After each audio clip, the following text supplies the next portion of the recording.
The war of money between Hoxsey and the doctors is another old story in medicine. In the 1800s, doctors tried to stop the popular empirics from collecting their fees by denouncing them as quacks. Economic competition from the empiric healers caused the doctors to found the American Medical Association. But the AMA was a small trade association without political clout, and the balance of medical power remained equal until the turn of the century. Then, new medical treatments emerged that were potentially very profitable. Promoting these methods, the AMA joined with strong financial forces to transform medicine into an industry. The fortunes of Carnegie, Morgan, and Rockefeller financed surgery, radiation, and synthetic drugs. They were to become the economic foundations of the new medical economy. Ironically, John D. Rockefeller himself used only an empiric homeopath while investing in allopathic medicine. Surgery became viable with anesthesia and infection control, and doctors advocated expensive, radical operations. These in turn produced the need for a large, lucrative hospital system. The allopaths also discovered a new toxic mineral, radium. Radium fever swept medicine. The price of radium rose 1,000% almost overnight. Another costly technological industry entered the hospital system.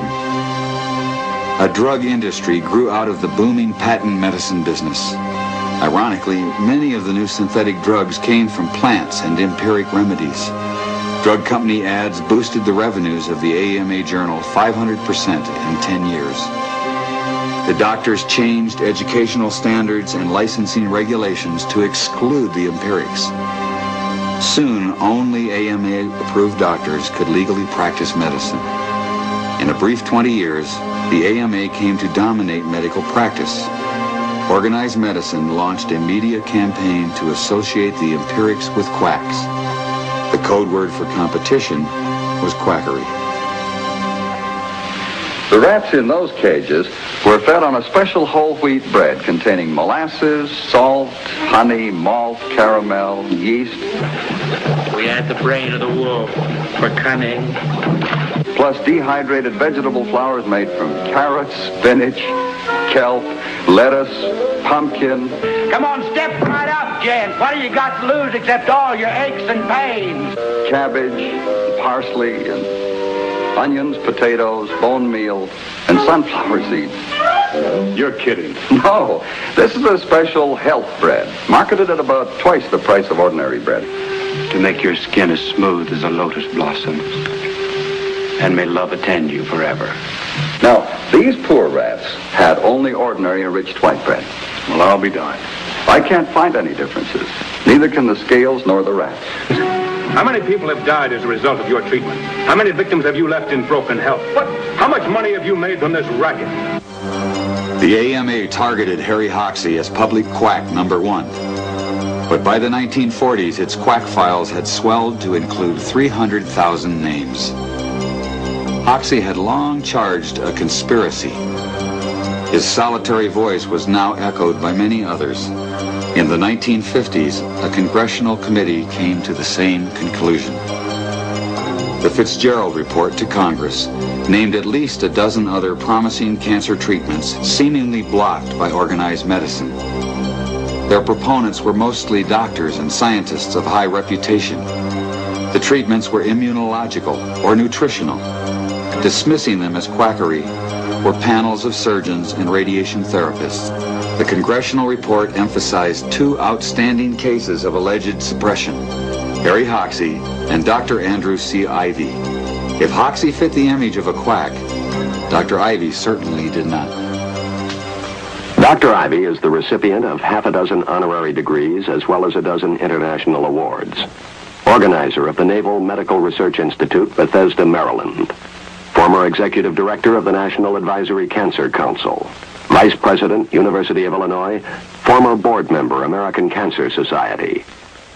For his association with Cribiazin, Dr. Ivy was discredited by the scientific community. He was suspended by the Chicago Medical Society for 3 months. He was deprived of his post as vice president of the University of Illinois, and he voluntarily resigned from the American Medical Association.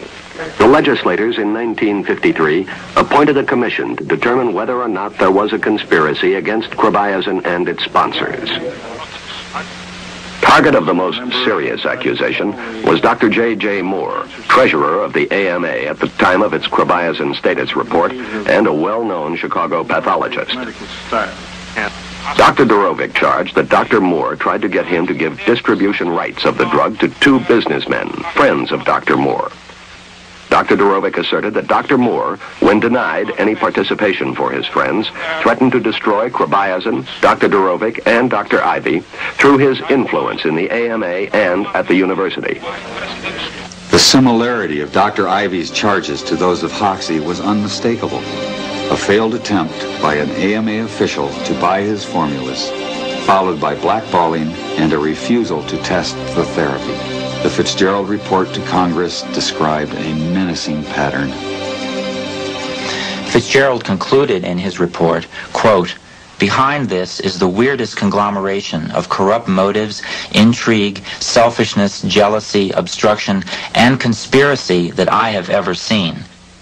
Despite its shocking conclusions, the Fitzgerald report slipped quietly into the appendix of the congressional record. With Dr. Ivy's death, chrobiazin would vanish untested. At the height of the McCarthy era, a dozen other promising treatments would be banned without investigation. There are many cases to be cited in terms of congressional investigations, and it's really kind of pathetic, particularly for somebody like me that is a cancer patient and all the other people out there with cancer. If they were to go through the litany of congressional investigations looking into cancer and read the 1953 Fitzgerald report on the Hoxsey therapy, if they read the 1963 hearings of Senator Paul Douglas of Illinois on chrobiazin, and if they read the 1981 hearings of Senator Paula Hawkins of Florida that was investigating the fraud at the National Cancer Institute, if the average person realized what I'm telling you here today, I think there would be an uproar that would be enormous. And that's exactly what it's going to take to change the system. In 1986, an uproar by cancer patients prompted Congress to look into new charges of medical suppression. The pattern of events is alarmingly familiar. Cancer researcher Lawrence Burton held a successful demonstration of his immunological treatment, reported by the